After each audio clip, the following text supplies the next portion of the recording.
আওয়ামী লীগ, সন্ত্রাসলীগ, যুবলীগ, স্বেচ্ছাসেবী লীগের ভোট চুরির কারণে আমি চেয়ারম্যান হতে পারি নাই। আমাদের দেশনায়ক তারেক রহমানের 31 দফার ভিতরে আমাদের আমরা যারা কৃষক আছি, কৃষকের কথা এখানে লেখা আছে, শিক্ষকের কথা লেখা আছে, আমাদের যারা বেসরকারি চাকরি করে ওনাদের কথাও লেখা আছে।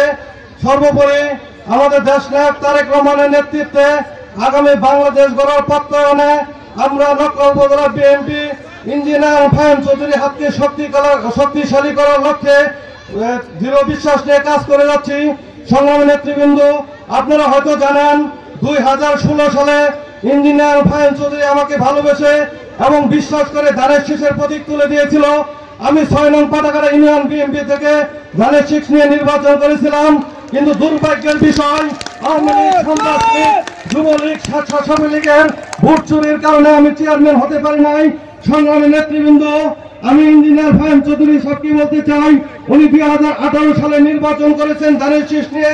ওনার ভোট রক্ষা করার জন্য আজকে যেখানে আমরা সমাবেশ করতে যাচ্ছি, এই পাটাকাটা স্কুলে আমি এসে আওয়ামী লীগ সন্ত্রাসী বাহিনী দ্বারা হামলার শিকার হই। আমি ব্যর্থ হয়ে ফাহিম চৌধুরীর ভোট আমানত রক্ষা করতে পারি নাই। তাই ইঞ্জিনিয়ার ফাহিম চৌধুরীকে আজকে কথা দিচ্ছি।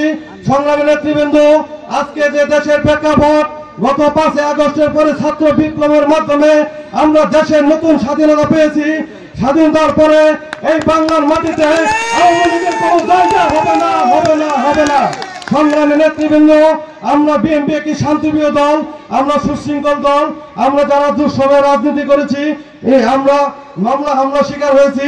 আমাদের ইঞ্জিনিয়ার ফাহিম চৌধুরীর কাছে আমার আকুল আবেদন, আপনি সমস্ত থেকে নেতাদের একটু দিকে নজর রাখবেন। আর বিশেষ কথা না বলে যে সমস্ত ওয়ার্ড থেকে 1 থেকে 9 নম্বর ওয়ার্ড থেকে যে সমস্ত নেতৃবৃন্দ, সভাপতি, সাধারণ সম্পাদক, সাংগঠনিক সম্পাদক সহ যে সমস্ত নেতৃবৃন্দ আজকে আমাদের এই মঞ্চকে, আমাদের মিটিংকে সাফল্যমণ্ডিত করেছেন, আমার পক্ষ থেকে এবং নকলা উপজেলা স্বেচ্ছাসেবক দলের পক্ষ থেকে সংগ্রামী শুভেচ্ছা জানিয়ে সবাইকে ধন্যবাদ দিয়ে আমি আমার বক্তব্য শেষ করছি। বাংলাদেশ জিন্দাবাদ, বাংলাদেশ জিন্দাবাদ, খালেদা জিয়া জিন্দাবাদ, তারেক রহমান জিন্দাবাদ, ইঞ্জিনিয়ার ফাহিম চৌধুরী জিন্দাবাদ, জিন্দাবাদ, জিন্দাবাদ।